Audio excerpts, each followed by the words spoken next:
Happy Tofu Day from the Murakami! Tofu no Hi, or Tofu Day, is an unofficial holiday in Japan.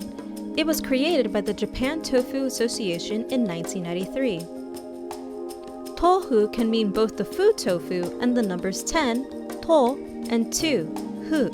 That's why Tofu Day is celebrated on October 2nd, or 10-2. But why are we celebrating a food? Well, tofu is a big part of Japanese cuisine. It's a healthy food made from soybeans and water and has lots of protein. Tofu can be eaten in a variety of ways. There are also different types of tofu. Let's take a look at them and then learn how to make our own tofu dish. Momen tofu, firm tofu. Firm tofu has a solid texture that's perfect for stir fries. You can also find firm tofu in this hot pot dish called nabe. While you can mix most anything in nabe, this one here also includes the little pink fish cake called kamaboko. Aburage, deep fried tofu. Aburage is a deep fried tofu pouch with a spongy texture. You can cut and open a pocket in this deep fried tofu and stuff food like rice inside. This would be called inari sushi, or the rice stuffed tofu that you see here. Kinugoshi tofu, silken tofu. As you might have guessed, this tofu is silky and soft. You can eat it hot in miso soup like the one here, or have it cold in a dish called hiyayakko, which we'll be making shortly. Hiyayakko, or cold tofu, is a simple side dish that can be topped with things like ginger and green onions. Let's make it with the Murakami's Cornell Cafe. You'll need silken tofu. For the sauce, ginger, oyster sauce or hoisin sauce, soy sauce. For the garnish, pickled ginger, scallions, and sesame oil. Let's get started. Step 1. Cut the tofu in half. Cutting it inside the box or packet helps keep it neat. And kids, please feel free to ask your parents for help with cutting.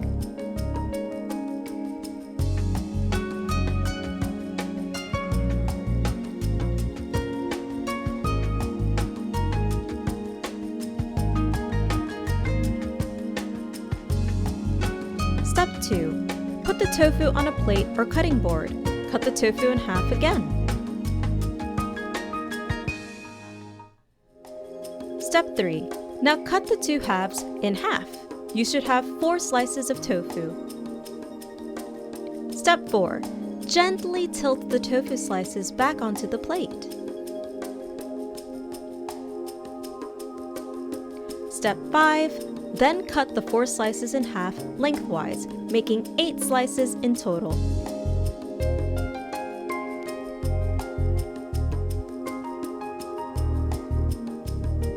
Step 1 for the sauce.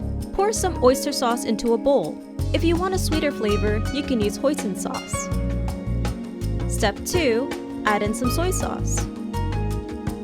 Tip: you can adjust the amount of the ingredients in the sauce to your liking. Step 3. Add the ginger, and then your sauce is ready.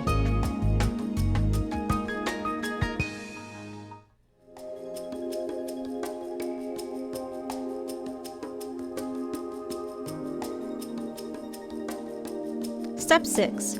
Pour the finished sauce onto the middle of the tofu slices.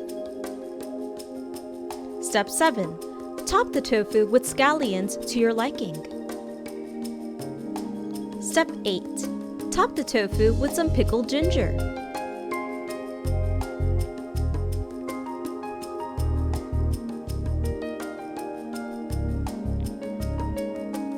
Step 9. Last but not least, drizzle a little sesame oil on for extra flavor. And your cold tofu is done! Itadakimasu! Let's eat! A special thank you to the Cornell Cafe for the cold tofu recipe.